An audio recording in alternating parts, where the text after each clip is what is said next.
Salut, shalom, salam, bonjour à tous, bienvenue dans cette nouvelle vidéo. J'espère que vous allez bien, que vous vous portez bien, que vous vous reposez bien pour ceux qui sont en vacances et que vous arrivez à tenir bon pour ceux qui ne le sont pas en l'occurrence. Moi pour ma part, comme je suis en zone C, je suis en vacances et pour ces vacances-ci, je me suis concocté un petit programme histoire de me remettre à niveau parce que en maths, ce semestre-ci, enfin cette première moitié de semestre, c'était un peu moyen. Euh, Puis c'était aussi pas forcément incroyable dans d'autres matières. Donc bon, je me suis dit qu'il fallait me remettre à niveau, me remotiver, me rebooster et que rien n'était joué. Aujourd'hui, dans cette vidéo, je vais vous parler de mon deuxième concours blanc qui a eu lieu donc la semaine avant les vacances. Le mardi, on a commencé par une épreuve d'histoire-géographie. L'histoire-géographie, notre sujet, c'était flux et frontières dans la mondialisation.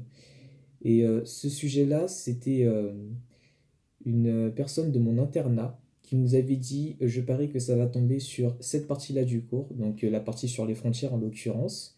Et donc, en suivant son conseil, j'ai orienté mes révisions pour apprendre deux, trois petites citations, deux, trois petits auteurs sur les frontières. Et il s'avère que le jour du concours blanc, c'est bien tombé sur les frontières. Donc, je pense avoir fait une plutôt bonne composition, enfin, je l'espère. Par contre, en ce qui concerne le croquis, parce qu'on avait aussi un croquis à remettre dans ces 4 heures, là, c'était un peu plus compliqué.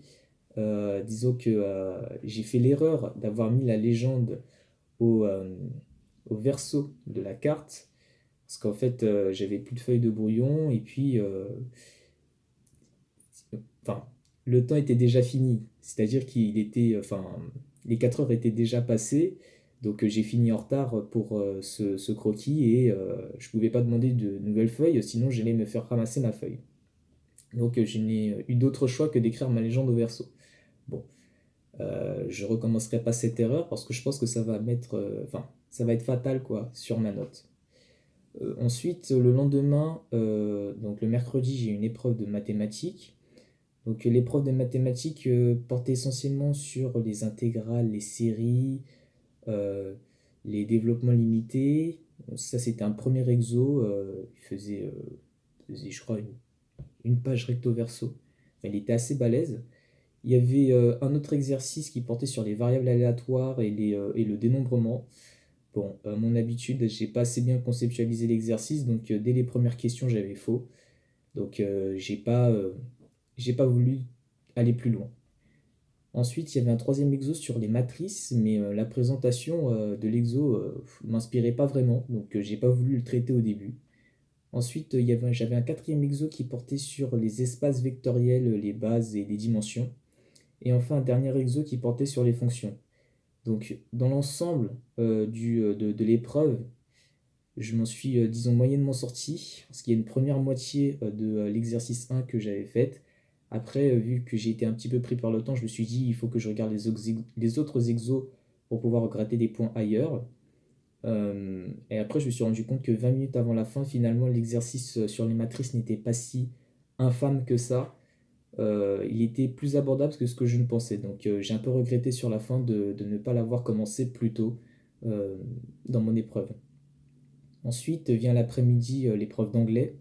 Donc on avait euh, une épreuve type ce qu'on aura en BCE l'année prochaine, avec donc une synthèse, un essai et un thème. Donc le sujet portait essentiellement sur les réseaux sociaux et en particulier TikTok, avec certains journaux qui disaient que TikTok c'est un scandale et d'autres qui disaient que TikTok c'était le meilleur réseau social. Enfin, j'ai essayé d'apprendre quelques mots de vocabulaire la veille et quelques expressions à recaler dans ma copie pour essayer de faire quelque chose de correct et d'impressionner le correcteur, comme on dit. Mais bon, avec ce que j'ai fait, je pense avoir une note aux alentours de 11. Enfin, du moins, c'est ce que j'espère. C'est ce que j'espère grandement. Ensuite, le lendemain, le jeudi, on a eu une épreuve d'allemand. Donc, l'épreuve d'allemand, c'était aussi type BCE. Donc avec la synthèse, l'essai et le thème. Et cette fois-ci, ça portait sur l'armée, donc sur l'armée allemande, comme quoi c'était une armée qui était peu modernisée, défectueuse, qui avait un budget qui avait été assez conséquent pour réinvestir dans l'armée, etc. Donc je pense m'en être plutôt bien sorti. Enfin, j'espère m'en être bien sorti en tout cas.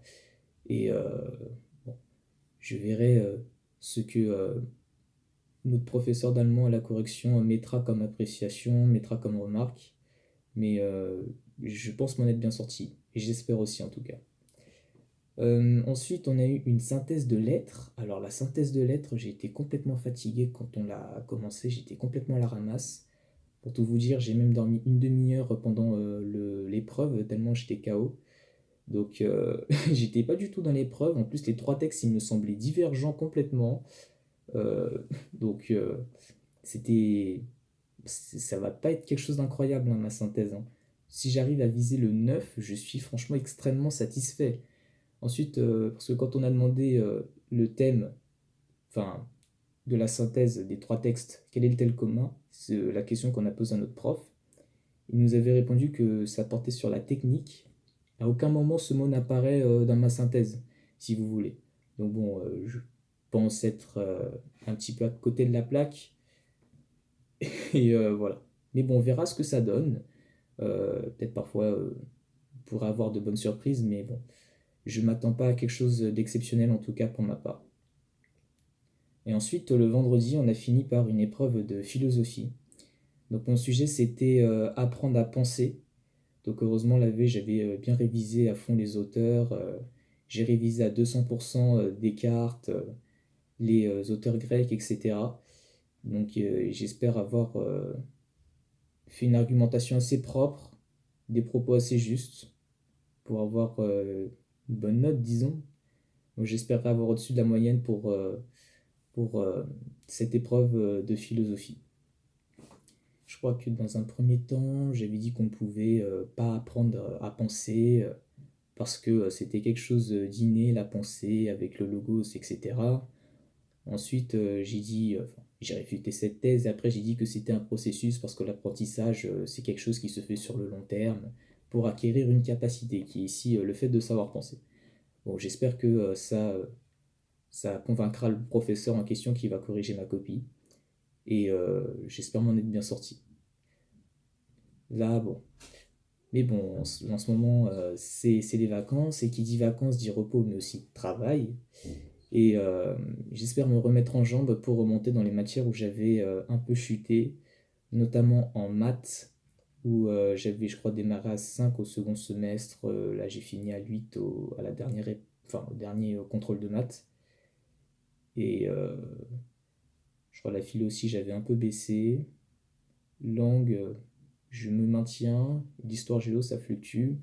Enfin bref, c'est pas forcément glorieux, quoi. Mais bon, Archimède a dit tout corps plongé dans l'eau remonte à la surface. Donc, je vais croire en cette théorie. Et puis, je vais essayer de remonter à la surface et décoller, qui sait. Comme je l'ai dit au début de cette vidéo, rien n'est joué. Et tout peut encore changer, tout peut encore se passer. Donc bon, je ne désespère pas, je m'accroche et je me remotive. Donc cette vidéo touche à sa fin. J'espère vous revoir très prochainement et d'ici là, je vous dis à bientôt.